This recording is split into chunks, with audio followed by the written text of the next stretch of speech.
Então sejam bem-vindos mais uma vez para nossa aula, nosso estudo de Apocalipse. A gente já passou aí da metade do livro, né? Hoje nós vamos ver a segunda parte de Apocalipse 13, que é um dos capítulos assim que as pessoas têm mais interesse por causa da identificação, né? Da besta do mar e da besta da terra, e a gente já estudou na aula passada, semana passada, a besta do mar. E hoje nós vamos estudar sobre a besta da terra e o finalzinho de tudo, que tem talvez uma das coisas mais polêmicas do Apocalipse, polêmicas assim de mídia, tá, gente? Não polêmica das pessoas saberem o que é. A gente tem duas coisas bem polêmicas. Uma é a marca da besta, o que seria a marca da besta, e a outra é o número 666, que a gente vai ver isso também, ok? Então a gente vai trabalhar esses assuntos hoje. Mas é claro que a gente vai começar fazendo oração, né? Para que Deus esteja aqui conosco, para que o Santo Espírito nos ilumine. Querido Pai de amor que estás nos céus, muito obrigada, Senhor, porque tu nos despertaste com vida e com saúde. Obrigada por mais um dia que tivemos. E obrigada também porque temos a oportunidade de abrir a tua palavra para estudar sobre ela. Nos traga entendimento, nos traga sabedoria, porque sabemos que essas são características que vêm de ti. Obrigada por tudo, em nome de Jesus. Amém. Então vamos lá. Deixa eu só acessar aqui minha Bíblia e a gente vai lá. Então vamos. Vou compartilhar com vocês a tela. Prontinho. Então vamos. Então, nós estamos adentrando a segunda parte de Apocalipse 13, né? Apocalipse 13 ele tem várias subdivisões, mas duas divisões principais, que é do versículo 1 até o 10, a besta que sobe do mar, que emerge do mar, e nós temos do versículo 11 até o 18, a besta que sobe da terra e os momentos finais dessas duas bestas juntas, tá, gente? Então, do versículo 11 para frente, a gente tem o seguinte: lá no versículo 11, a gente tem uma descrição geral da besta da terra, tá? Como ela é descrita, a aparência dela, o que que João viu quando ele viu esse monstro Aula, ali sobre aula a de terra, teologia. tá? Do verso 12 até o 18, aí a gente vai ver as atividades dessa besta. A gente vai ver como que ela se porta, a gente vai ver os papéis que ela desempenha, principalmente na guerra do dragão contra o descendente da mulher. Vamos lembrar que Apocalipse 13 inteiro, ele é uma resposta ao fim de Apocalipse 12. Que Apocalipse 12 a gente tem o dragão irado, porque o filho, a mulher teve o filho, esse filho subiu ao céu, o dragão foi expulso do céu e ele vem para a terra irado contra a mulher. Então ele joga, né, águas sobre a mulher para perseguir, a terra engole a mulher e protege a mulher por um tempo, dois tempos, metade de um tempo. E aí, no fim, esse dragão ele fala lá que ele vai lutar contra o restante da descendência da mulher, ok? E aí a gente tem um início dizendo que o dragão se põe em pé sobre a areia do mar. E aí a gente já viu uma besta emergir da terra e agora a gente vai ver uma besta. Desculpa, a gente já viu uma besta emergindo do mar e agora a gente vai ver uma besta emergindo da terra. Diante de tudo isso que acontece em Apocalipse 13, que é uma resposta a Apocalipse 12, a gente tem Apocalipse 14, que é uma resposta a Apocalipse 13. Enquanto o dragão, enquanto Satanás lança mão de todas essas potentes armas que são as bestas contra a mulher, contra o remanescente da mulher, o que que o remanescente faz? Isso é o que vai aparecer em Apocalipse 14, que a gente vai ver na nossa próxima aula, tá bom? É, assim, vocês podem ficar bem tranquilos, tá, gente? Tem gente comentando que não pode participar, que não pode falar. Não tem problema nenhum, fiquem à vontade, tá? E quem quiser falar, basta levantar a mãozinha ou escrever aqui no chat, né? Que aí a gente dá oportunidade, tá bom? Mas vocês podem ficar à vontade.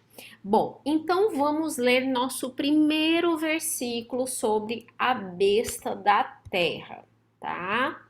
Então vamos para Apocalipse 13. O verso que nós vamos ler é o verso 11, porque é o verso que descreve a aparência da besta, ok? Então, Apocalipse 13, verso 11. É João que fala pra gente. E aí João diz assim, olha, vi ainda outra besta emergir da terra, tá? Possuía 2 chifres, parecendo cordeiro, mas falava como dragão.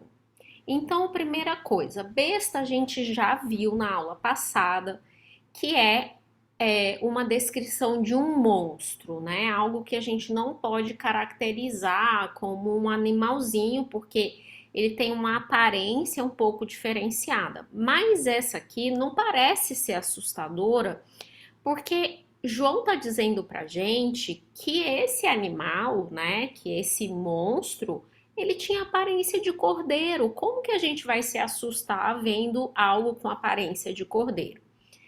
E ele vê que esse monstro, ele emerge da terra, ok?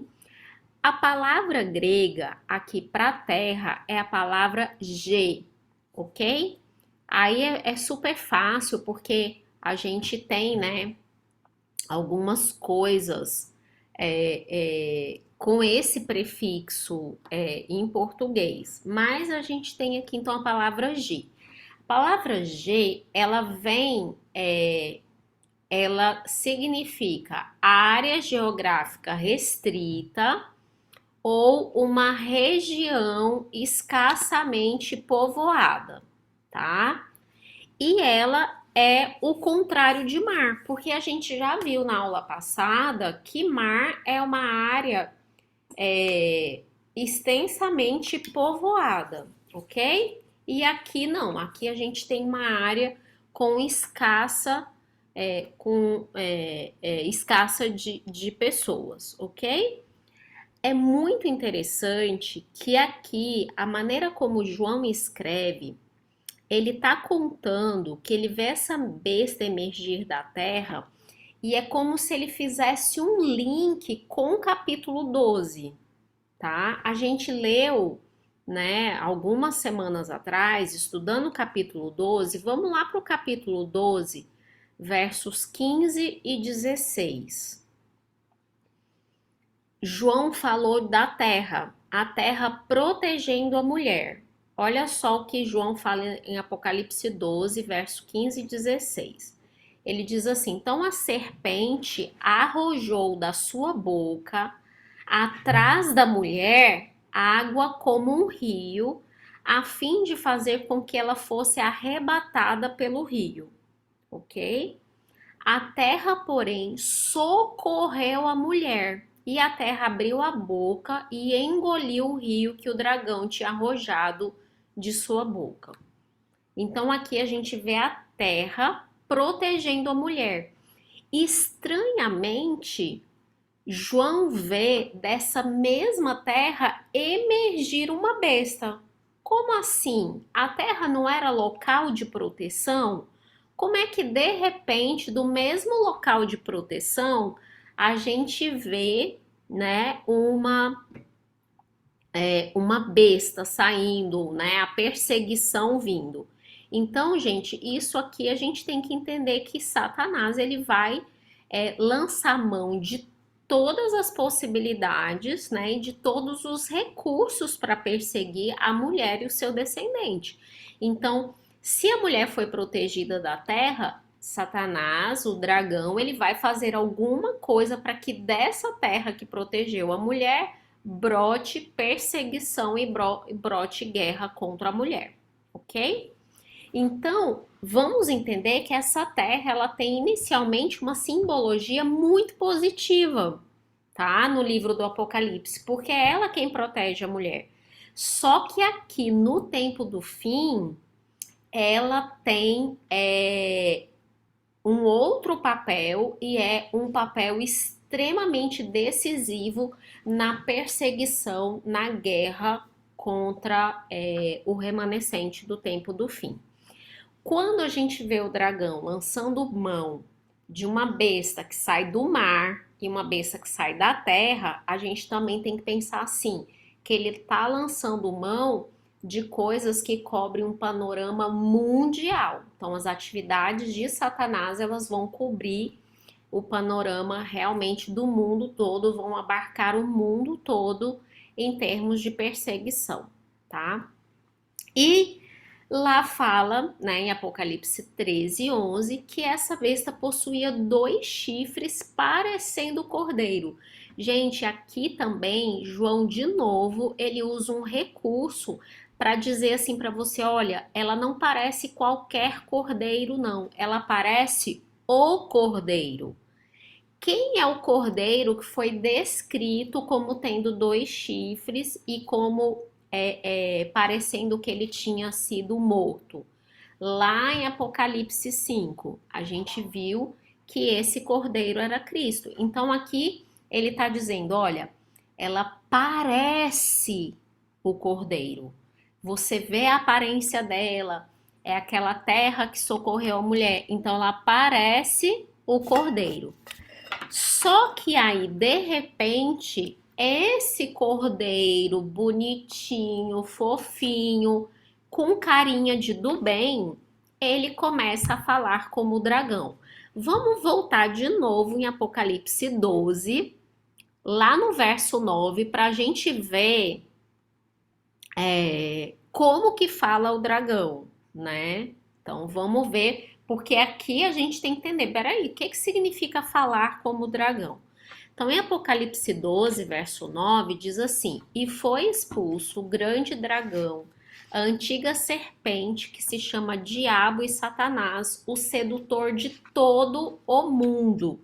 Sim, foi atirado para a terra e com ele os seus anjos.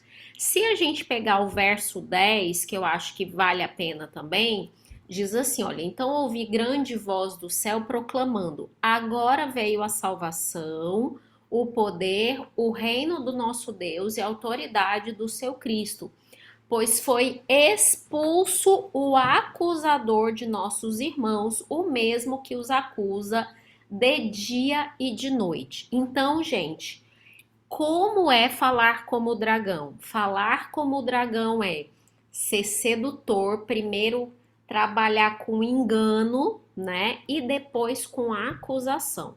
Então vamos lembrar disso, porque esse cordeirinho, né, animal fofinho, vai, no fim do tempo, ele vai se pronunciar e ele vai se tornar o verdadeiro porta-voz do dragão. É dele que vão sair realmente os comandos que o dragão quer dar. E quem é o dragão? A gente acabou de ler em Apocalipse 12 que ele é o diabo, Satanás, a antiga serpente. Então este poder ele vai ser o porta-voz de Satanás no tempo do fim. A besta da terra, ela vai ganhar outro nome nos capítulos que se seguem. Então, no capítulo 16, 19 e 20, ela é chamada de um falso profeta. Olha só que coisa importante. Quem era que falava em nome de Deus no Antigo Testamento? Os profetas. Então, os profetas eram os porta-vozes das mensagens divinas que Deus tinha para dar. No tempo do fim, a gente vai ter um falso profeta, um profeta que vai ser o porta-voz das mensagens de Satanás para o mundo e que vai enredar todo mundo no engano, ok? Então a gente já vai entendendo aí quais são os papéis da besta da terra, tá? Então ela vai ser chamada no capítulo 16 de falso profeta, tá? E aí a gente não vai ver mais esse nome, a besta da terra, mas a gente vai ver que é o mesmo poder com a mesma autoridade, tá? Vocês vão vendo que em Apocalipse a gente vai vendo, lembra sempre que Apocalipse usa um recurso de repetição e ampliação. Repetição e ampliação. Ele te dá um assunto. Então a gente viu um assunto lá em Apocalipse 12. Aí a gente já viu quais foram as águas que foram lançadas em cima da mulher para perseguir a mulher. A gente já viu a besta do mar. Então a gente já viu que Apocalipse 13 é uma repetição e ampliação do assunto. E aqui mais uma vez a gente vai ver isso também aqui para frente.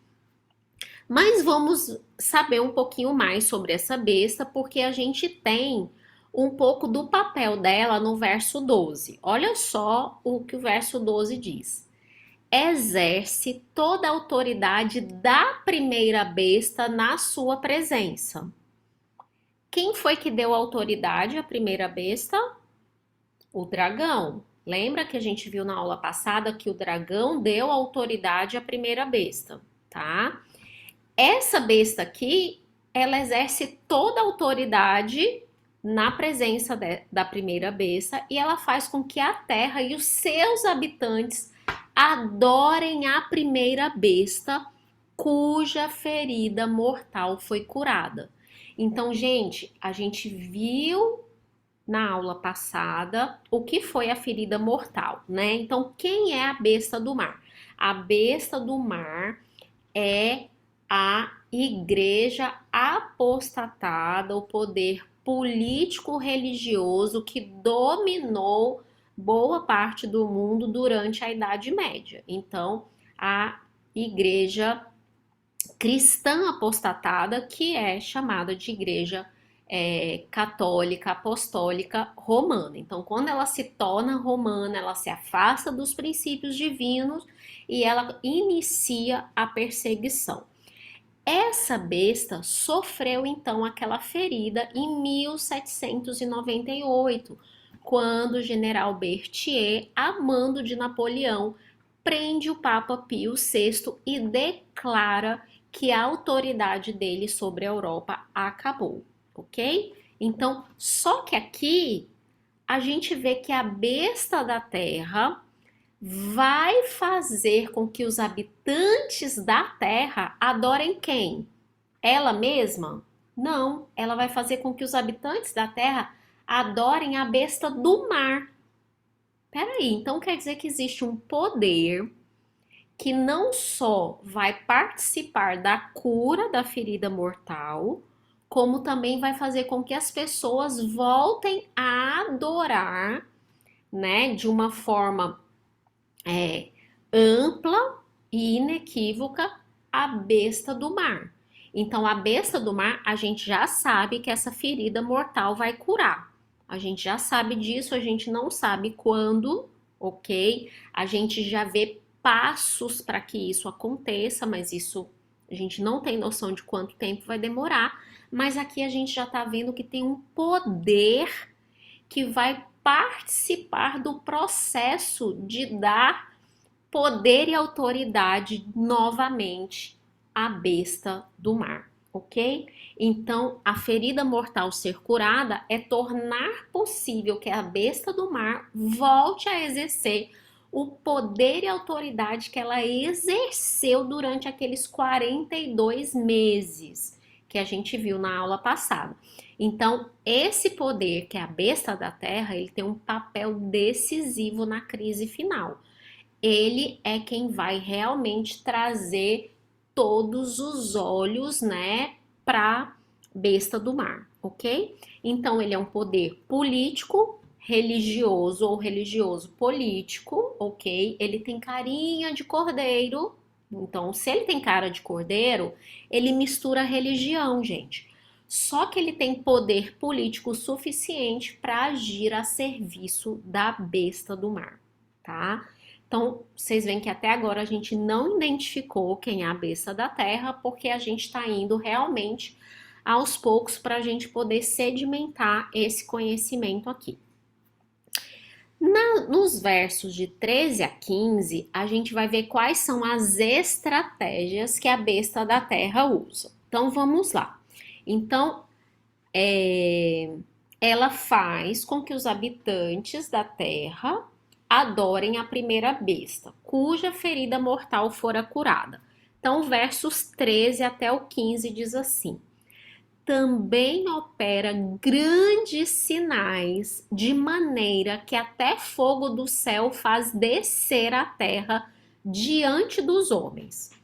Seduz os que habitam sobre a terra por causa dos sinais que lhe foi dado executar diante da besta, dizendo aos que habitam sobre a terra que façam uma imagem da besta, para que não só essa imagem falasse, como ainda fizesse morrer quantos não adorassem a imagem da besta. Então aqui, gente, nesses 3 versículos nós temos 2 estratégias. A primeira grande estratégia é operar grandes sinais e seduzir os que habitam sobre a terra. Aqui é o encantamento, né? Então vamos ver de onde que essa besta pega, né, essa ideia. Então nós vamos lá para Atos 2, vamos ler o verso 22. Versos 22. Diz assim, olha, isso aqui é o sermão de Pedro, tá, gente, no Pentecostes. E ele diz assim: varões israelitas, atendei a estas palavras. Jesus, o Nazareno, varão aprovado por Deus diante de vós com milagres, prodígios e sinais, os quais o próprio Deus realizou por intermédio dele entre vós, como vós mesmos sabeis. Então, olha a estratégia, gente. O que marcou o ministério de Cristo na Terra? Que inclusive foi uma das coisas que mostrou que ele tinha autoridade, né? Milagres, prodígios e sinais. Lembram que uma vez, quando os 4 amigos trouxeram um paralítico, baixaram ele dentro de uma casa onde Jesus pregava, Jesus olhou para o paralítico e disse: teus pecados estão perdoados. Os fariseus que estavam por ali começaram: nossa, ele blasfemou, que autoridade que ele tem para perdoar pecados. E aí ele diz: olha, para vocês saberem que eu tenho autoridade, eu digo para ele: levanta e anda. Então Jesus curava como sendo um sinal da sua autoridade. Então os milagres que Jesus fez, as ressurreições que ele fez, tudo era prova da autoridade. E aqui a gente está vendo que simplesmente, gente, essa besta, ela vai operar grandes sinais para seduzir os que habitam sobre a terra. Vamos ver quem também operou sinais e maravilhas. Lá em Atos 5, versos 12 até o 16.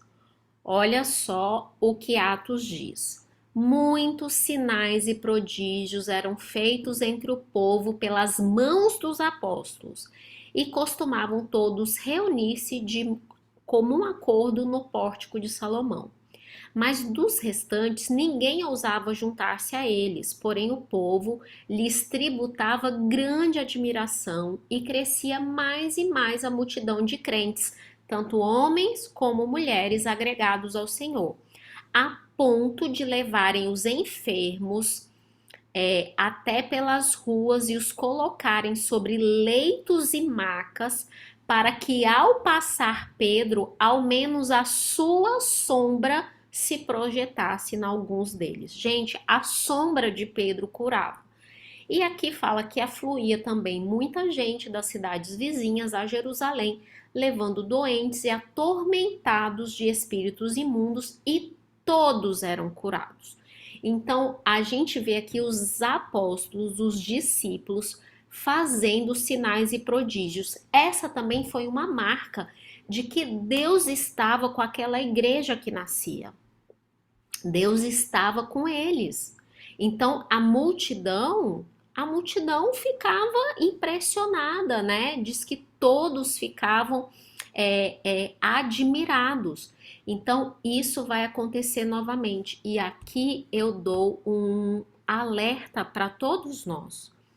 No tempo do fim, sinais e maravilhas não são uma certeza de que Deus está com uma pessoa, um ministério, uma igreja, um movimento, tá? Isso aqui é muito importante, porque o próprio Jesus, lá em Mateus, né, 24 e Lucas também tem o capítulo que eu acho, não sei se é o 21 ou 22, ele fala que muitos fariam maravilhas em nome dele, né? Então, isso, gente, é muito importante. Se nós estivermos atrás de sinais, milagres, coisas sobrenaturais, nós podemos ser enganados. No tempo do fim, gente, esse não vai ser o selo de que Deus está com aquele movimento ou com aquele povo, ok? Ah, quer dizer que então não posso fazer sinal e milagre? Posso sim. Quer dizer que não pode ter milagre na igreja verdadeira? Pode ter milagre na igreja verdadeira, tem e ainda vai ter. Mas essa não é a marca da verdadeira adoração, ok? Essa não é a marca daqueles que vão estar com Deus no tempo do fim. E aí, lá em Apocalipse 13, a gente leu que essa besta faz até fogo descer do céu. E aí, gente, o pessoal, nossa, aí a cabeça pira, né? Porque aí o pessoal já fala em bomba atômica, já fala em poder militar, mas que fogo é esse que desce do céu? E aí a gente tem duas situações em que foi muito marcante essa questão do fogo descer do céu. A primeira está em Atos. A gente acabou de ler parte do sermão de Pedro, né? Mas esse sermão ele foi antecedido por uma situação que aconteceu, que está lá em Atos 2:3, que diz assim, olha, e apareceram distribuídos entre eles línguas como de fogo e pousou sobre cada um da cabeça deles, ok? Pousou uma sobre cada um deles. Desculpa, eu que me enrolei aqui. Mas é isso. Então, lá no Pentecostes, o que aconteceu? O Espírito Santo desceu em forma de línguas de fogo. Será que a besta da terra vai tentar imitar o recebimento do Espírito Santo? Olha, é uma possibilidade. Vamos ver uma outra passagem que é muito emblemática. 1 Reis 18, versos 38 e 39. Vamos lembrar o que antecede essa passagem. 3 anos antes, mais ou menos, 3 anos e pouco antes, Elias chega na frente de Acabe, um rei de Israel extremamente ímpio, casado com Jezabel. Ele praticava abominações, idolatria, e Elias chega para ele, na cara dele, e diz assim, olha, a partir de hoje não chove. E aí ficou 3 anos e pouco sem chover. De repente, Elias, né, chega e diz assim, agora vai chover, mas antes a gente vai ajuntar e vamos ver quem é que tá com a razão. Então Elias, sozinho, contra ali acho que eram 400 ou 600, né? Deixa eu ver.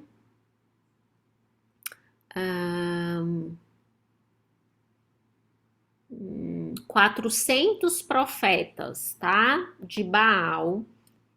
Elias marca um grande encontro numa região, tá? No Monte Carmelo, ok?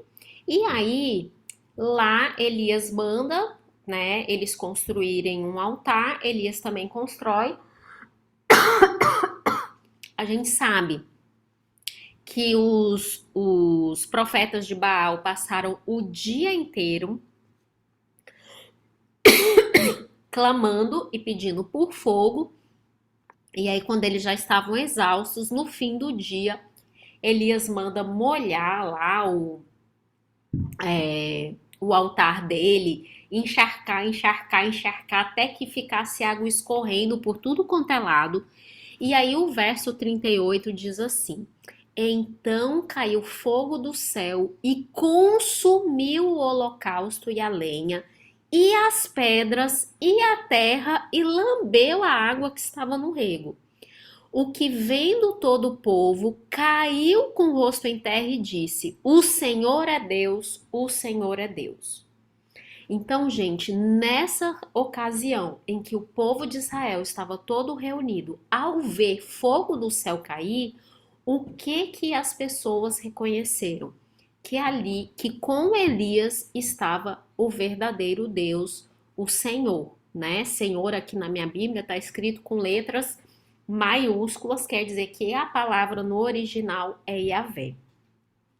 Então, será que a besta da terra, no tempo do fim, ela vai promover uma falsificação do recebimento do Espírito Santo? Ou será que ela vai atuar como um falso Elias, fazendo sinais, prodígios, maravilhas para dizer que esse Deus que ela adora, que está ali representado pela besta do mar, que é ferida mortal, foi curada? Será que ela vai estar dizendo, olha, isso é a verdade, a gente vai todo mundo seguir por aqui, olha esses sinais que nós estamos fazendo. Então, Apocalipse 13 dá pra gente essas possibilidades aqui de acontecimentos para o tempo do fim, lembrando que os habitantes da terra vão ser seduzidos. Mas no versículo 15, no versículo 14 e no versículo 15, diz que essa besta vai fazer uma imagem da besta. Aí, tipo, fica a cabeça de todo mundo confusa, gente. Porque eu tenho a besta do mar, aí eu tenho a besta da terra, aí eu tenho a besta do mar e a da terra fazendo uma imagem à besta. Que negócio é esse? Vamos só então entender exatamente o que é a imagem da besta que as pessoas vão adorar. A imagem da besta é um poder semelhante à besta do mar. Enquanto a besta da terra usa de engano para persuadir, a imagem da besta ela vai usar a força como meio de persuasão. O que vai acontecer? Olha o final do verso 15. Olha o verso 15. E lhe foi dado comunicar fôlego à imagem da besta, ou seja, eu vou pegar essa besta do mar e ela vai receber todo o fôlego, ok? Para que não só a imagem falasse, como ainda fizesse morrer todos quantos não adorassem a imagem da besta. Isso quer dizer, gente, que no tempo do fim, a besta da terra vai fazer com que a besta do mar seja novamente adorada e faça as mesmas coisas que ela fez durante a Idade Média, sim, a ponto de declarar, né, pena de morte para aqueles que não adorarem. Então esse poder, gente, ele tem um poder político, porque eu não posso simplesmente condenar pessoas com poder religioso. Ok? No mundo inteiro, a nível mundial, não tem como. Então tem que ter um poder político com autoridade civil para mudar leis. Porque você imagina que hoje, no mundo ocidental, tá? No mundo ocidental, nós temos liberdade religiosa. Como que de repente vai vir uma promulgação de um decreto dizendo que quem não adorar a besta, claro que não vai ser assim, né?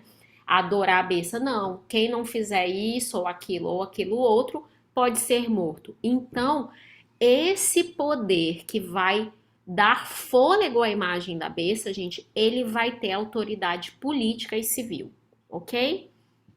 A imagem da besta, ela só é colocada em ação por demanda da besta do mar. É a besta do mar que precisa dessa imagem. E ela está em relação direta com a cura da ferida mortal. Então, quando a ferida mortal for curada, uma imagem da besta é levantada, ok? Então, eu tenho a besta do mar, ela foi ferida de morte. Ela tá lá, quietinha na vida dela, não tá obrigando ninguém a adorar ela tá fazendo, né, tá seguindo com a vidinha dela. No fim do tempo, vem a besta da terra e diz assim: bora curar essa ferida. Cura a ferida e levanta uma imagem para que todos adoram. Só que essa imagem é a imagem do que aconteceu nos 42 meses, na Idade Média, nos 1260 anos, ok? Então, essa é a imagem. Então, aqui a gente vê que a união da igreja mais Estado, ela é sempre igual a apostasia mais perseguição, ok? Então, união da igreja mais Estado é igual a apostasia mais perseguição. E aqui nós vamos ver a união de um cristianismo professo, lembra que a besta da terra tem aparência de cordeiro, mas ela vem com poder do Estado, com autoridade para promulgar decretos e obrigar os homens a obedecer esses decretos. Então, ela tem uma autoridade que é muito grande. Vamos entendendo isso aí para a gente entender quem é. Outra coisa importante. Aqui nesses versículos fica muito claro, gente, que no fim dos tempos a crise é sobre adoração. Então eu vou ter um grupo que vai realmente se curvar à besta, à imagem da besta, e um grupo que vai se negar a fazer isso, mas vai estar passível de morte, ok? Então vamos para a nossa próxima. E aí, vocês se lembram que na aula passada a gente fez um quadrinho, uma tabelinha, mostrando que a besta do mar é uma contrafação de Cristo. A besta da terra, gente, ela é uma contrafação do Espírito Santo. Vamos pensar aqui nas características. O Espírito Santo, ele é o consolador. Ele exerce toda a autoridade na presença de Cristo, ok? É Cristo quem diz: olha, eu vou subir ao céu, mas eu vou enviar o Consolador. A besta da terra, ela também exerce a sua autoridade na presença da primeira besta. O Espírito Santo, ele não busca adoração para Cristo. Pelo contrário, ele convence ele não busca adoração para si, ele busca adoração para Cristo, ok? Ele convence as pessoas do pecado, da justiça e do juízo. Ele joga glória para Cristo, ok? A besta da terra, ela também não busca adoração para si. Ela faz com que os habitantes da terra adorem a besta do mar, ok? E o Espírito Santo é quem distribui dons e o poder para realizar milagres e prodígios. A besta da terra também realiza sinais e prodígios. Então, gente, o dragão é a contrafação de Deus o Pai, ok? A besta do mar é uma contrafação de Cristo, do Messias. E a besta da terra é uma contrafação do Espírito Santo, e aqui nós temos o triunvirato diabólico. Assim como nós temos a Trindade, nós temos aqui uma contrafação da Trindade, ok? Por esses poderes. Então vamos recapitular a besta da terra. Primeiro, a besta do mar, ela foi um poder e sistema eclesiástico, religioso, político que dominou o mundo com poder político autoritário durante a Idade Média. Tá bem repetitivo esse parágrafo, eu sei, mas realmente para a gente entender o que foi esse poder durante a Idade Média, ok? A besta da terra, ela não tem esses antecedentes antigos. Pelo contrário, ela é apontada como socorrendo a mulher dos ataques do dragão, né? Então, quando a besta do mar tenta pegar a mulher durante a Idade Média, quem socorre é a besta da terra. É só lembrar que o socorro veio por um tempo, 2 tempos e metade de um tempo, e a besta da terra tem autoridade por 42 meses, que é tudo ao mesmo tempo. A gente já estudou isso umas 2 vezes já. 1260 anos, do ano 538 depois de Cristo a 1798, tá? Então a besta da terra, ela só se firma no cenário mundial após a ferida mortal. É quando ela começa a dar os ares dela. E inicialmente a besta da terra, ela tem semelhança com o cordeiro. Ela só vai falar como dragão quando a ferida mortal for curada. E é um poder que desempenha um papel chave na crise final e ela dará à besta do mar poder e autoridades universais e atuará como um poder opressor mundial. Olha só, o Robson comentando aqui, né? Quantas pessoas no mundo não têm essas informações e serão facilmente envolvidos. Verdade, Robson. Por isso a importância do capítulo 14. No capítulo 14, nós vemos realmente o que os descendentes da mulher, né? O que o remanescente do tempo do fim faz diante de tanto engano. E é isso que a gente vai ver na nossa próxima aula.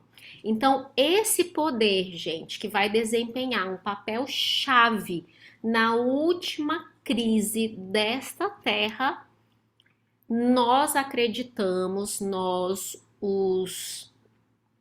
todos os que interpretam profecia apocalíptica do ponto de vista historicista, acreditam que a besta da terra é os Estados Unidos da América, ok?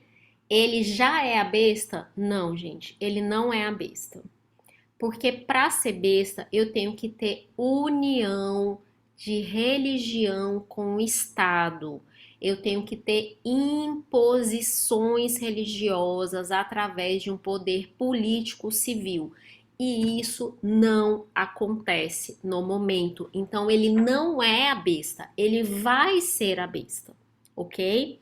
Então, veja bem, uma terra pouco habitada, que lá, né, no fim da Idade Média, a gente vê que a gente tem ali, né, o descobrimento, né, dos Estados Unidos da América por Cristóvão Colombo e a gente tem uma migração em massa de cristãos, né, europeus que fugiram para os Estados Unidos em busca de liberdade religiosa e fundaram lá uma terra de liberdade. Uma terra onde as pessoas podem ser o que elas quiserem ser, elas podem adorar o que elas quiserem adorar, ok? Ainda hoje é um país admirado, né, pela tolerância e liberdade religiosa. Então ele ainda não cumpre o papel de besta. Assim como hoje a Igreja Católica ainda não é a besta, porque a ferida mortal não foi curada. Tá tudo adormecido, gente. Ela foi ferida de morte, ok? Ela vai receber novo fôlego, mas ainda não recebeu, tá? Outra questão importante: esse poder político, né, religioso, civil, ele precisa ser um poder de abrangência mundial. Então, ele tem que ter poder econômico, militar e uma influência sem limites. E nisso também nós reconhecemos os Estados Unidos da América como sendo um país que vai representar um papel importantíssimo, dando autoridade ao cristianismo papal, né? Ao papado, para que o papado receba novamente aquele mesmo tipo de adoração que recebeu durante a Idade Média, ok? O que fará com que o cordeiro comece a falar como o dragão? Porque hoje esse poder aqui, né?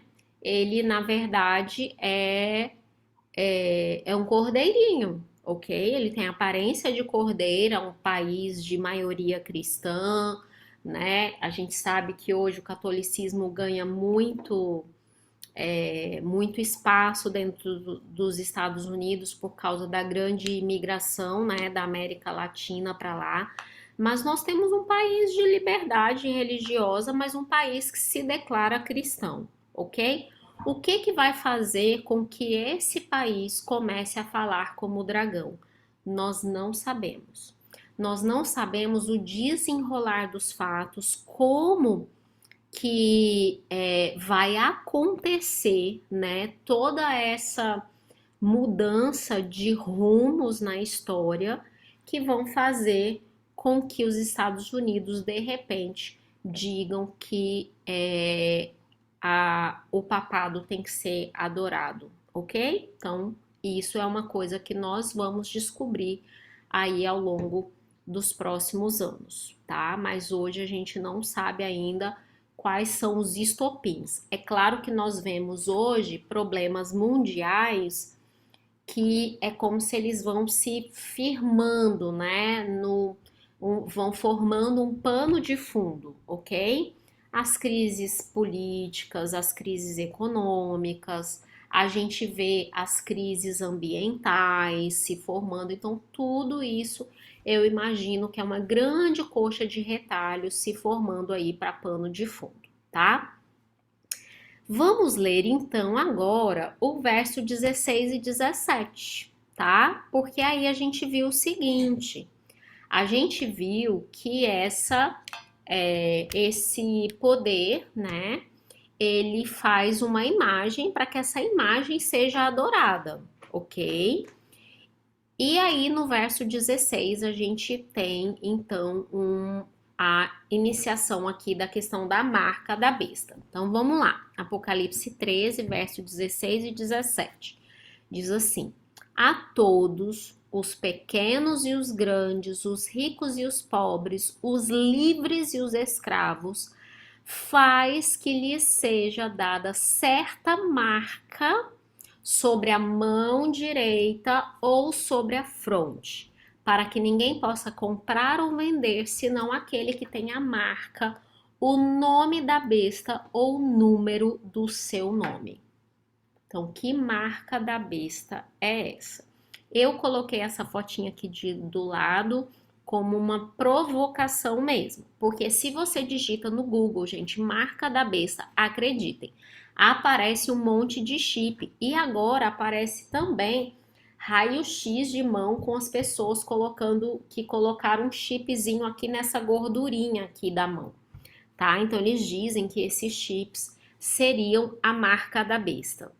Gente, se o conflito final é sobre adoração, a marca da besta não tem nada a ver com uma marca física, né? Com o chip.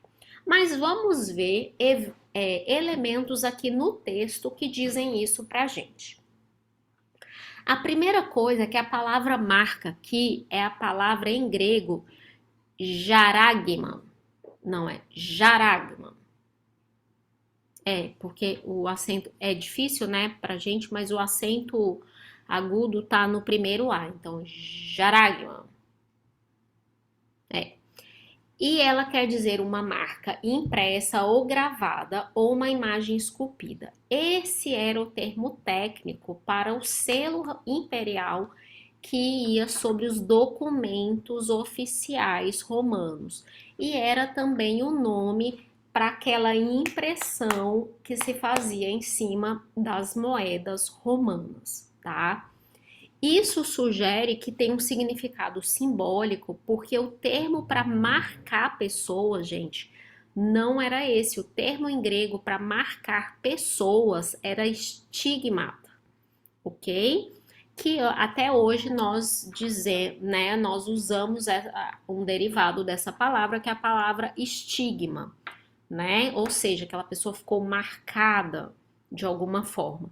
Mas não a gente não usaria a palavra jaragama, Eu não sei falar, mas tudo bem, vamos lá. E aí, então a gente já vê que não era o que João queria dizer. Essa marca ela vai sobre a fronte ou sobre a mão direita. Isso quer dizer que ou as pessoas vão se decidir mentalmente mesmo, né? Tipo, vai ser uma decisão baseada na cognição, no entendimento da pessoa, ou essa pessoa simplesmente vai agir de acordo com a maioria por não escolher, ok? Tá? Então, é isso que quer dizer fronte ou mão direita. E essa marca, gente, ela se contrapõe ao selo de Deus. E o que é o selo de Deus? Vamos ver o selo de Deus lá em 2 Coríntios 1, 21 e 22. 2 Coríntios 1, verso 21 e 22, a gente já estudou esses versos quando a gente estudou Apocalipse 7. E diz assim: mas aquele que nos confirma convosco em Cristo e nos ungiu é Deus, que também nos selou e nos deu o penhor do Espírito em nosso coração. Então a gente vê que a marca do selo de Deus, gente, o selo de Deus, ele é o recebimento do Espírito Santo que promove a mudança na vida do crente. Lá em Apocalipse 12, nós vemos que o crente, ele guarda os mandamentos de Deus e tem o testemunho de Jesus. Então, ele é alguém que obedece, ok? E Apocalipse 14, 1, que é o primeiro versículo, né, que vem logo aí, Apocalipse 13, diz assim, olha: olhei e eis o Cordeiro em pé sobre o monte Sião e com ele os 144.000, tendo na fronte escrito seu nome e o nome do seu pai. Então veja bem, ter um nome na fronte, duas coisas super importantes. Primeiro, os selados de Deus, todos vão ter escolhido ser selados. É uma escolha, é um entendimento, é cognitivo. É eu ouvir a mensagem e escolher estar do lado dessa mensagem. Eu não sou selada na mão. Porque na mão quer dizer que, tipo, eu nem tô sabendo o que tá acontecendo, mas eu tô indo aqui com a maioria. Então não é isso que acontece. O selamento de Deus, ele é dado sobre a fronte. Outra coisa, essas pessoas, elas têm o nome do Cordeiro e do seu pai escrito na testa. Por que está escrito o nome do seu pai? Porque o caráter deles se assemelha ao caráter de Deus, ok? Eles fazem a vontade do pai. É por isso que eles podem carregar o nome do pai e o nome do cordeiro, ok? Mas o selo, desculpa, não é selo, a marca da besta é o nome da besta ou o número do seu nome, ok? Então, a marca da besta, gente, ela é uma falsificação da obra do Espírito Santo. A pessoa, ela vai estar fazendo coisas boas, né? Coisas realmente que são impostas por esse outro sistema religioso. Os adoradores da besta, eles vão levar uma marca simbólica de que são propriedade e que são leais a Satanás. Por quê? Porque no momento da crise final, ao invés de estarem adorando o Deus verdadeiro, eles estarão adorando a besta. Outra coisa importante, essa ordem, esse mandato, ele se estende a todas as pessoas. Gente, quando João fala ricos e pobres, pequenos e grandes, livres e escravos, ele está dizendo vai abranger todo mundo. Ou seja, quem não escolher realmente, mentalmente, né, assertivamente, seguir a Deus no tempo do fim, automaticamente já vai estar recebendo a marca da besta. Só que aqui fala que aqueles que não tiverem essa marca vão ser proibidos de comprar ou vender. E aí, o que que isso significa? Será que isso tem um sentido literal ou será que isso tem um sentido figurado? Nós não sabemos quais vão ser as sanções impostas sobre aqueles que não vão receber, que vão se recusar a receber a marca da besta. Nós não sabemos, ok? Pode ser algo, por exemplo, parecido com o que os habitantes de Tiatira, que a gente estudou lá no capítulo 2, né? Os habitantes de Tiatira, lembra que os comerciantes, eles só podiam operar se eles prestavam adoração ao imperador. Então, se eles não tinham um papelzinho, que eles tinham ido prestar culto ao imperador, eles não podiam comercializar coisas na cidade. Então, eles não eram bem-vindos nas reuniões e todas as coisas que aconteciam na cidade. O que a gente sabe é que isso realmente pode significar que aqueles que não receberem a marca da besta vão passar por isolamento e dificuldades sociais, ok? Vão ter, inclusive, a sua segurança física ameaçada, né? Porque lá no verso 15 fala que a imagem vai fazer até quanto todos aqueles que não adorarem a besta, ela pode fazer morrer. Então vamos entender um pouquinho mais sobre marca, tá, gente? Por que que aqui fala marca na testa, né, e na mão direita? Isso aparece lá em Deuteronômio 6. Vamos ler do verso 4 ao verso 8, tá? Vocês sabem que todo momento Satanás ele tenta imitar as coisas, né, de Deus. Então, lá em Deuteronômio 6, de 4 a 8, diz assim: Ouve Israel, o Senhor nosso Deus é o único Senhor. Amarás, pois, o Senhor teu Deus de todo o teu coração, de toda a tua alma e de toda a tua força. Estas palavras que hoje te ordeno estarão no teu coração. Tu as inculcarás aos teus filhos, e delas falarás assentado em tua casa e andando pelo caminho, e ao deitar-se e ao levantar-se. Também as atarás como um sinal em tua mão, e te serão por frontal entre os olhos. Eu não sei aqui quem de vocês já viu algum judeu ortodoxo. Não sei se vocês já viram que eles têm umas fitinhas amarradas com uma caixinha bem pequenininha em cima da mão e aqui na testa. E aí, dentro desse negócio tem o Shema, que é essa declaração de Deuteronômio 6:4. O Senhor nosso Deus é o único Senhor, tem ela escrito, e eles colocam isso para ser um lembrete de que eles são propriedade de Deus e de que eles têm que obedecer os mandamentos. Olha só o verso 6. Estas palavras que hoje te ordeno.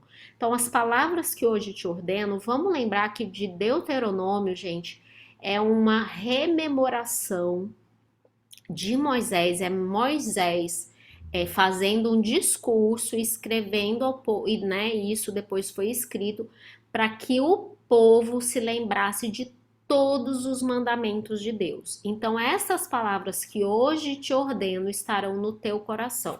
Então, aqui a gente já vê que tem a ver com mandamento, né? Ter a marca da besta é o contrário de observar os mandamentos de Deus e de ter os mandamentos de Deus no coração. Como é que a besta age, gente, no tempo do fim? Então vamos ver quais são as ações. A besta, ela ataca principalmente os 4 primeiros mandamentos. Eles têm uma relação direta com a adoração a Deus. Então a besta, ela demanda adoração, isso é o ataque ao primeiro mandamento, não terás outros deuses diante de mim. Ela faz uma imagem da besta para que seja adorada, que é um ataque ao segundo mandamento, não farás para ti imagem de escultura, nem imagem alguma sobre o que há, né, em cima no céu ou embaixo na terra, né? Não as adorarás, nem lhes prestará culto, ok? Segundo mandamento. Essa besta, ela também profere arrogâncias e blasfêmia, a gente já viu isso. E isso é um ataque ao terceiro mandamento, né?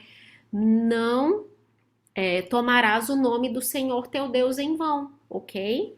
E essa besta, ela também tem a marca da besta, que seria um ataque ao quarto mandamento. Por quê? Porque o quarto mandamento, gente, ele é um selo de ratificação do concerto de Deus entre o seu povo. É o único mandamento que carrega dentro de si todas as propriedades de quem está mandando, né? De quem está fazendo a lei. Vamos ler Êxodo 20, versos 8 a 11, tá? Êxodo 20, esse mandamento é o mandamento que carrega a identidade do legislador. Se você tirar o quarto mandamento, você vai ter um monte de mandamentos que podem ter sido dados por qualquer um, ok? Mas quando você tem o quarto mandamento, você tem a identificação do legislador. E olha só o que o quarto mandamento diz: lembra-te do dia de sábado para o santificar. 6 dias trabalharás e farás toda a tua obra, mas o sétimo dia é o sábado do Senhor teu Deus. Não farás nenhum trabalho, nem tu, nem teu filho, nem tua filha, nem teu servo, nem tua serva, nem o teu animal, nem o forasteiro das tuas portas para dentro. Porque em 6 dias fez o Senhor os céus e a terra, o mar e tudo que neles há. E ao sétimo dia descansou. Por isso o Senhor abençoou o dia de sábado e o santificou. Então o Senhor que fez os céus e a terra, é ele que pede a adoração e é ele que pede para que um dia seja separado. Lá em Ezequiel 20:20, a gente tem Ezequiel deixando realmente bem claro que esse seria, né? Olha o que Deus fala através de Ezequiel. Ele diz assim: santificai os meus sábados, pois servirão de sinal entre mim e vós, para que saibais que eu sou o Senhor vosso Deus.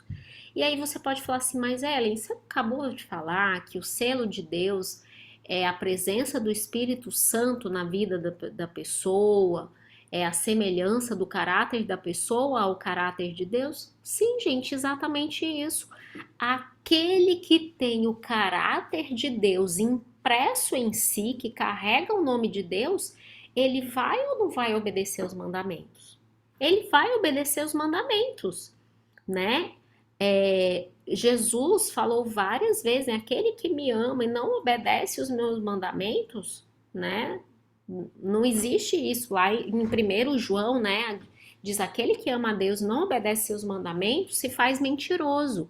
Então, os mandamentos, eles são a exteriorização do nosso amor, da nossa entrega, da modificação do Espírito Santo em nossa vida. Paulo diz que nós fomos eleitos para as boas obras que foram preparadas para nós desde a eternidade.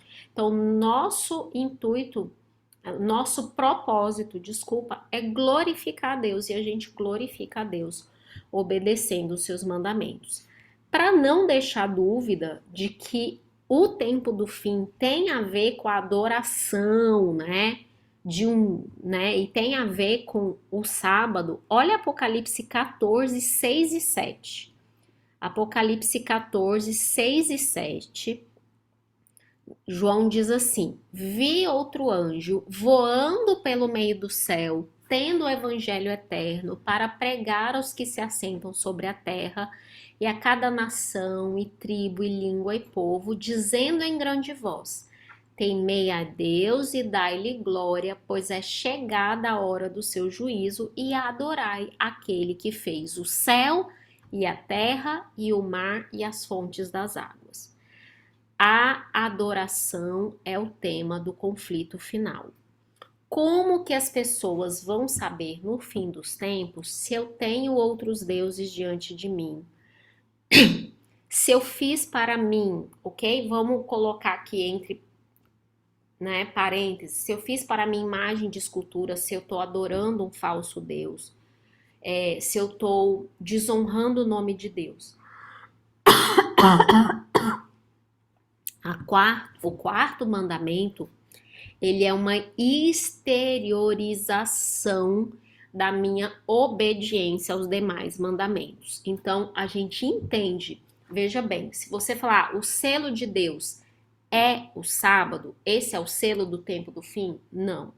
O selo do tempo do fim é a observância dos mandamentos de Deus. Não de 9, não de um, de 10 mandamentos. Então eu tenho pessoas que têm o caráter de Cristo impressa nelas. Essas pessoas carregam o nome de Deus. A marca da besta é a violação dos mandamentos de Deus. Então eu tenho pessoas que adoram um Deus falso de uma maneira falsa.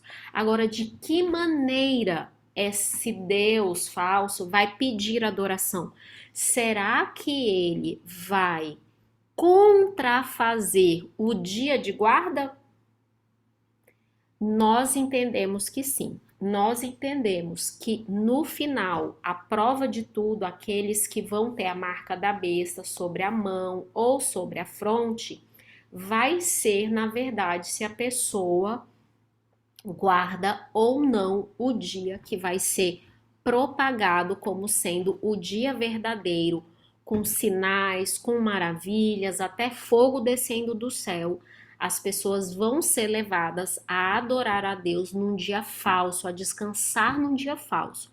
Mas a Bíblia nos diz que o dia verdadeiro de guarda é o dia do Senhor, que fez os céus e a terra, e é o sábado, é o dia que ele santificou, ok? Então, não vamos limitar tudo à questão do sábado. O sábado, na verdade, ele é um ponto importante. Pergunta importantíssima. Hoje, a marca da besta existe? Não, gente, não existe, ok? Por quê? Porque a gente ainda não tem a cura da ferida mortal, porque a besta da terra ainda não fala como o dragão e porque ela e a besta do mar não fizeram uma imagem à besta, ok? Então nada disso aconteceu. Então hoje, quem não guarda o sábado tem a marca da besta? Não tem, gente. Então não vamos sair falando, né, besteira por aí, dizendo que quem não observa o sábado, que observa o domingo como dia de guarda, tem a marca da besta, porque isso não é verdade. Somente no fim dos tempos, quando a mensagem for propagada a todo mundo e as pessoas escolherem ou simplesmente deixarem de escolher, aí sim essa vai ser a marca da besta, ok? Então não vamos complicar as coisas. Mas aí a gente vai passar então agora para o nosso último versículo de Apocalipse 13, ok? E aí a gente já está quase finalizando. O último versículo de Apocalipse 13. Porque aí João termina assim, quase que com um desafio para a gente. Ele diz assim: aqui está a sabedoria. Aquele que tem entendimento, calcule o número da besta. Porque, gente, a pessoa não vai ser marcada com o nome da besta ou com o número do seu nome? Então é para calcular esse número. E João diz assim: pois é número de homem. Ora, esse número é 666. E aí, gente, aqui aparece a coisa mais florida, que você com certeza já viu um monte de cálculo com 666. E hoje nós vamos falar sobre isso, ok? Então vamos lá. Primeira coisa é que João diz que para calcular esse número eu tenho que ter sabedoria e entendimento. De onde vem essa sabedoria? Vamos lá para Daniel 12, verso 10, né? Daniel 12, verso 10, diz assim, olha: muitos serão purificados, embranquecidos e provados, mas os perversos procederão perversamente e nenhum deles entenderá, mas os sábios entenderão. Olha, em Daniel também falava que os sábios iriam entender alguma coisa que as outras pessoas não entendem. Vamos para Apocalipse 5, verso 12. Apocalipse 5, verso 12 diz assim, olha: proclamando em grande voz: digno é o Cordeiro que foi morto de receber o poder e riqueza e sabedoria e força e honra e glória e louvor.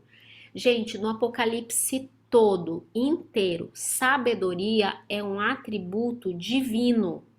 Lá em Apocalipse 7, verso 12, vai aparecer a mesma coisa. É um cântico, né, a Deus e diz assim: Amém. O louvor e a glória e a sabedoria e as ações de graça e a honra e o poder e a força sejam ao nosso Deus pelos séculos dos séculos. Amém. Então, para João, gente, sabedoria e entendimento só pode vir de Deus.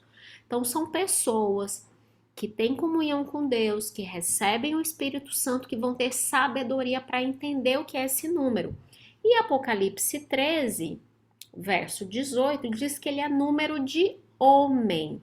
E número de homem é, em grego, aritmos antropou. Aritmos antropou. Que quer dizer, literalmente, é um número humano, ok? É um número humano. Então vamos lá. A besta de Apocalipse 13, gente, ela não se refere a uma pessoa. Em nenhum momento vocês viram eu falar aqui para vocês de pessoa. Nenhum momento. Porque não é uma pessoa, é um poder, gente. É um poder político religioso. Quem vai estar lá em cima, nesse poder, no momento em que a ferida mortal for curada, a gente não sabe. Mas é um poder, ok? Não se refere a um indivíduo, a uma pessoa específica, e sim a um sistema humano que está em oposição a Deus. Se nós tivéssemos que dizer que Deus tem um número, que número seria esse? Seria o 7. Então, os intérpretes, né, de Apocalipse, dessa visão historicista de Apocalipse, eles dizem que o 666 é uma contrafação do 777, que se relaciona com a perfeição da divindade, ok? Então, eu não tenho a perfeição da divindade, eu só tenho a ineficiência, a imperfeição humana no 666, que em grego é essa palavrinha aqui, ó, hexakoisioi, hexaconta ex. Bonito, né, gente? Agora vocês já sabem contar em grego. Não, brincadeira.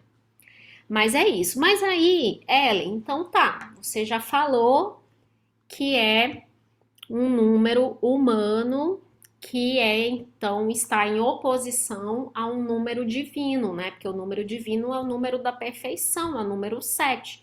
A gente vê isso muito marcado em Apocalipse, né? Mas como que a gente faz para saber então o que é esse número? E aí, antes de dizer o que é esse número, eu vou dizer para vocês o que não fazer. Não podemos fazer uma coisa chamada gematria.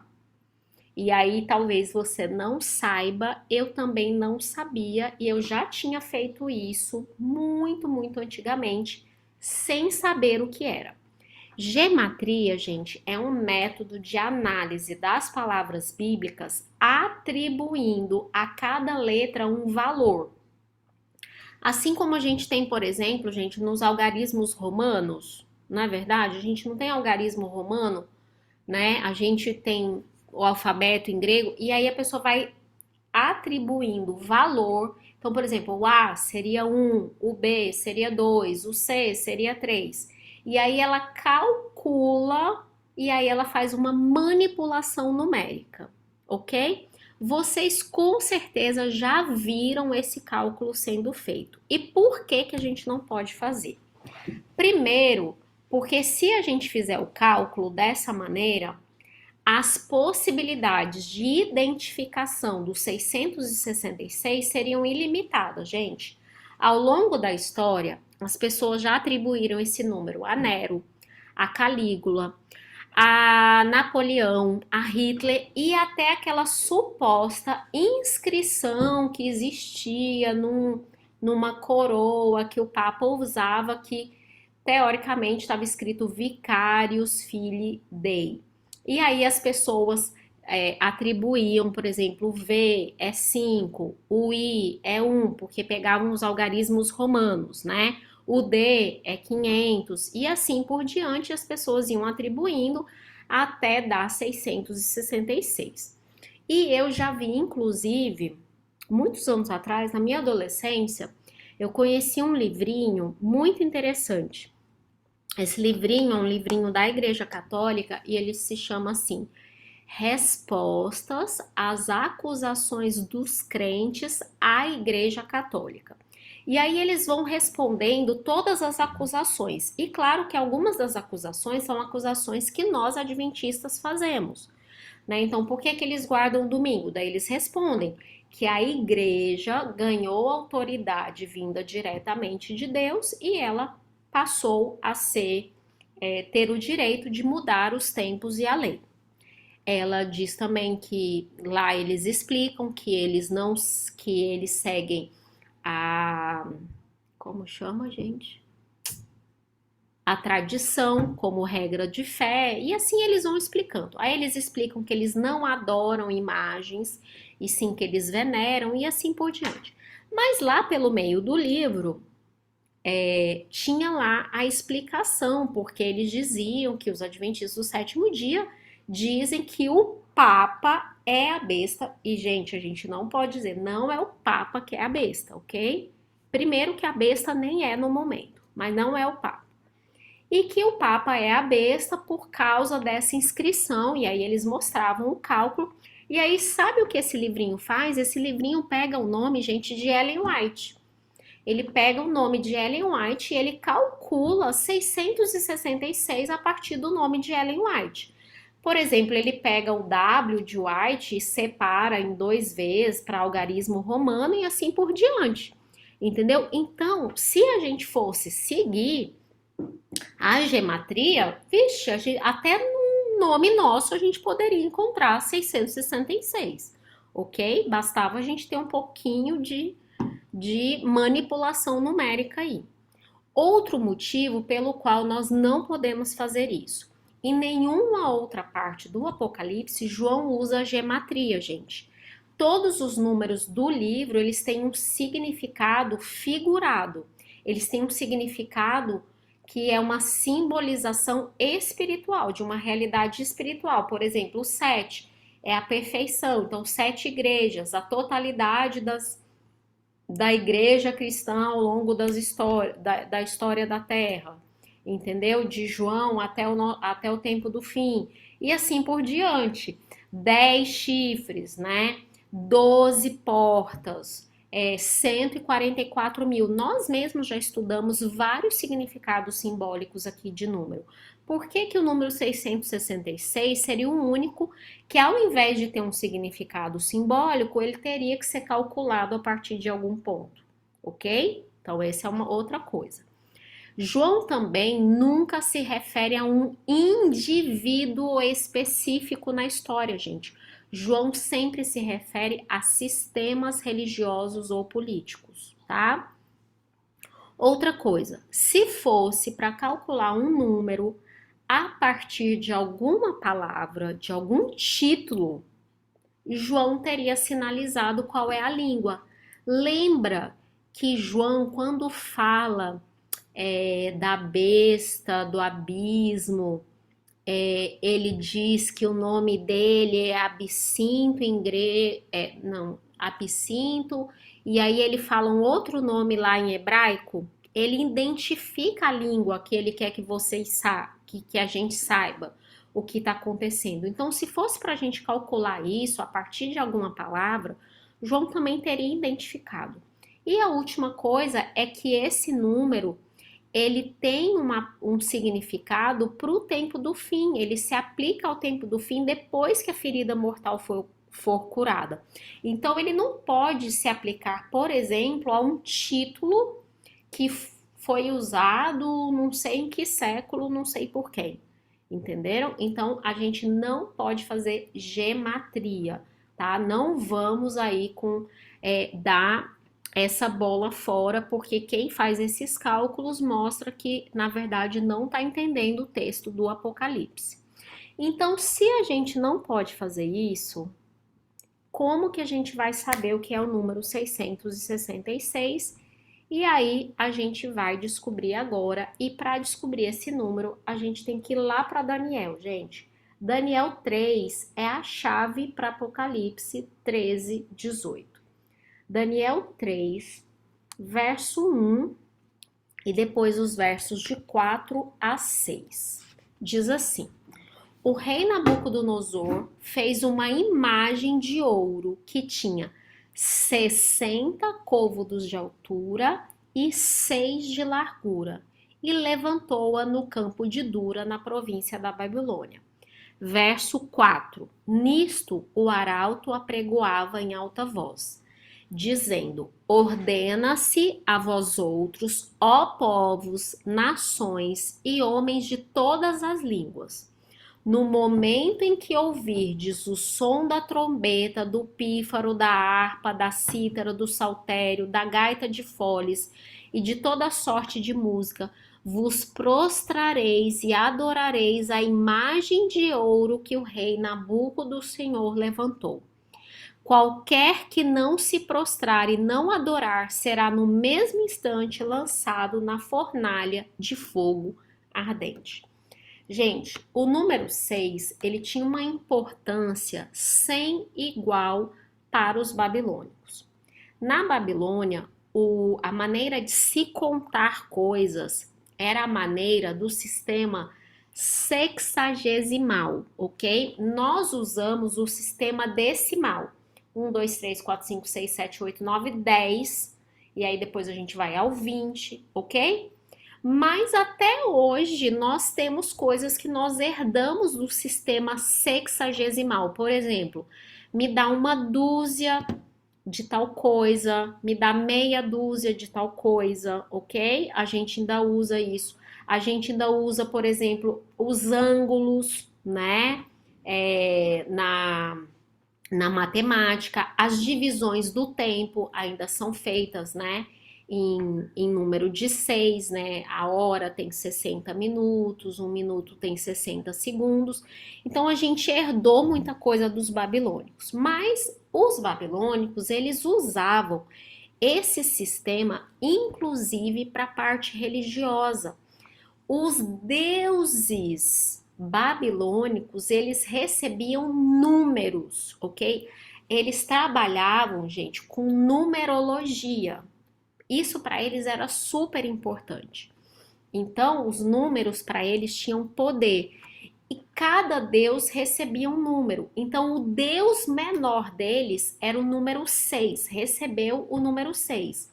O deus maior, que é Enlil, né, o deus terra, recebia o número 60. E se você pegasse a tríade dos maiores deuses, assim, dos deuses mais importantes dos babilônicos, né, essa tríade, esse panteão, recebia o número 600, ok? Então, quando Daniel conta pra gente o tamanho da estátua, gente, ele não tá dando uma curiosidade bíblica. Daniel, ele tá contando o seguinte, que quando foi dada a ordem para que se adorasse aquela estátua, na verdade as pessoas estariam se curvando a todo o sistema religioso babilônico. Elas estariam se curvando a todo o panteão babilônico, porque dos 6 aos 60 estavam todos os deuses, ok? Incluindo aqueles que, se pegasse os três, daria o número 600. Então, de onde vem 666? De um sistema religioso que obriga as pessoas a adorarem sob risco de morte. Então, de onde vem os 666 no tempo do fim, gente? Do modus operandi da Babilônia. A Babilônia, de novo, e o próprio Apocalipse usa esse termo para dizer que a Babilônia, né, a mãe das meretrizes, ela também vai promulgar adoração e religião sob pena de morte. Então vai ter um decreto. E aqui, lá em Daniel, nós temos os, os, os 3 amigos de Daniel enfrentando o que nós iremos enfrentar no tempo do fim. Eles estavam lá e aí você vê homens de todas as nações e línguas e tal, aqueles que ao ouvir essa música tocar não se prostrarem, serão lançados imediatamente na fornalha de fogo, tá? Então nós temos em Daniel 3, nós temos um elemento de entendimento do capítulo 13 de Apocalipse. Por quê? Porque no tempo do fim, novamente nós vamos ter uma religião sendo imposta sob pena de morte, ok? Então é aí que a gente vai entendendo 666. E aí vamos entender, olha, que o 6, ele representa a imperfeição humana, tá? A imperfeição. E por que 6 é número de homem? O homem foi criado no 6º dia, mas a criação não estava completa no 6º dia, porque a criação só ficou completa com o sábado, ok? Deus é representado pelo número 7 na Bíblia, porque ele é completo e perfeito. O 666, gente, assim como lá na estátua de Nabucodonosor, aquela estátua representava todo o panteão, né, babilônico. O 666 ele representa o triunvirato satânico, uma religião sendo imposta com poder político, civil, sob pena de morte. 666 identifica o verdadeiro caráter da besta do mar no tempo do fim, que se exalta contra Deus e busca lealdade e adoração do mundo todo, ok? Então, o 666 é um número que representa esse sistema religioso, um sistema que obriga as pessoas a uma falsa adoração e que aqueles que não adorarem vão estar correndo o risco de serem mortos, terão que fugir, né? Serão perseguidos. Então, no tempo do fim, quando a gente vê as pessoas adorando um sistema religioso que está indo contra os ensinamentos da Bíblia, aquele que tem entendimento vai calcular o número. Vai falar assim: isso é número de homem, isso é coisa de homem, isso não é coisa de Deus, né? Tem sinais, tem prodígios, tem fogo descendo do céu? Tem, mas não vem de Deus, ok? E a gente vai fechar com a nossa introdução da próxima aula, que é Apocalipse 14:1. Por quê, gente? Porque em contraposição a tudo isso, nós temos um fiel no tempo do fim que não vai se curvar a Babilônia, não vai se curvar a besta, não vai receber a marca da besta. Apocalipse 14:1 diz assim: olhei e eis o cordeiro em pé. Lembra que Apocalipse 13 começou com um dragão em pé sobre a areia do mar? Olha onde o cordeiro está. O cordeiro está em pé sobre o monte Sião, e com ele os 144.000, tendo na fronte escrito seu nome e o nome do seu pai. No tempo do fim vai existir um povo que não vai se dobrar a sinais, prodígios, engano, porque eles têm entendimento, eles têm uma sabedoria que veio diretamente do Espírito Santo.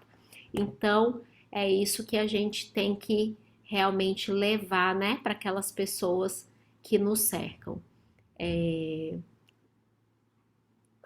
A Sumaia está comentando aqui, né, que nunca tinha feito esse estudo sobre o número 666. Sumaia, eu também passei muito tempo para ter esse entendimento, e a primeira pessoa que me apresentou esse entendimento foi um pastor que ele é professor hoje lá na FAAMA, o nome dele é Esinaldo Birajara. E a gente estudou Daniel com ele e ele deu essa aula. Gente, era assim de se emocionar, porque aí a gente entende realmente, faz sentido.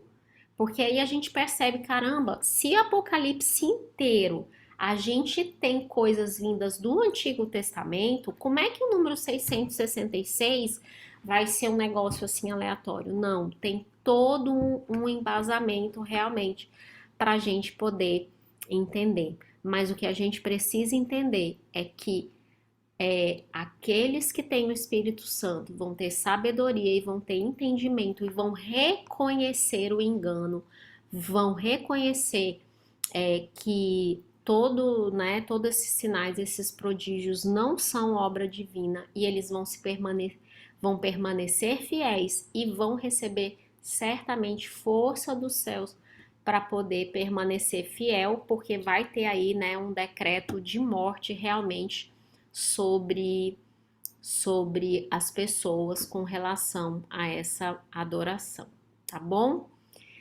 Vamos orar então para a gente poder terminar a nossa aula. Querido Pai de amor que estás nos céus, muito obrigada, Senhor, porque nós sabemos que em um mundo sem conhecimento, em um mundo sem luz, Senhor, nós temos a oportunidade de ser luz para os outros. Nosso papel não é sair por aí falando quem é a besta ou que esse ou aqueles tem a marca da besta. O nosso papel, Pai, é mostrar que o verdadeiro recebimento do Espírito Santo leva a uma modificação do caráter, leva a um amor a Deus sobre todas as coisas e ao próximo como a si mesmo. O nosso papel é mostrar que o Evangelho eterno, Senhor, continua sendo pregado e que ele tem que ser anunciado a toda a criatura. E ele prega sobre o Deus que fez os céus, a terra, o mar e as fontes das águas. Por favor, nos ajude a levar essa mensagem, a sermos luzes em meio à escuridão. E nos ajude, Pai, para que não sejamos jamais enganados pelas palavras que virão da besta da terra, Senhor, que falará como o dragão, que nós não sejamos enredados nesses enganos que vão ser operados em teu nome, mas que na verdade estão sendo operados com o poder do teu inimigo.